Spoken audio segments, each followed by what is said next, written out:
Personnellement, je ne pense pas que le karma soit le seul élément à prendre en compte sur l'incarnation complète. C'est un peu limité et limitant de penser que seul le karma est en totalité responsable de notre malheur. Dans cette réalité, nous sommes très très éloignés du divin, clairement et simplement. Dans la plupart de nos actes quotidiens, nous sommes très éloignés du divin. C'est un fait. Il est à prendre en compte aussi ce que nous avons choisi de vivre pour cette incarnation. Nous parlons donc, là, du choix d'incarnation. Il est à prendre en compte également les expérimentations que nous avons choisi de vivre pour cette incarnation.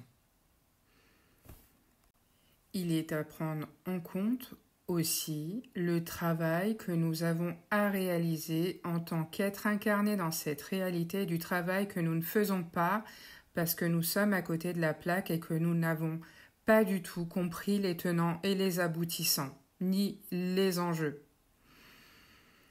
Il y a de la justesse partout, même dans les endroits les plus sombres et dans notre plus grand malheur qui est censé nous rediriger vers l'essentiel. Un essentiel que nous mettons de côté pour la plupart dans cette réalité. L'âme a ses raisons que la raison ne connaît pas, le mental encore moins. Ensuite, nous sommes en fin des temps, en fin de cycle de dédoublement de l'espace et du temps. Il n'y a plus de récupération de karma sur des vies suivantes, tatati tatata. Tout se passe ici et maintenant, désormais. Si tu fais de la merde, tu récoltes de la merde. Si tu sèmes de la joie, tu récoltes de la joie. Tout se passe ici et maintenant. Il faudrait peut-être donc regarder ce que nous actons et ce que nous n'actons pas. Il faudrait peut-être aussi regarder la façon dont nous traitons les autres et le monde. Il faudrait aussi peut-être regarder la manière dont nous pensons, car la pensée est énergie, elle est donc créatrice. Elle crée cette réalité ici et maintenant de façon assez rapide aujourd'hui.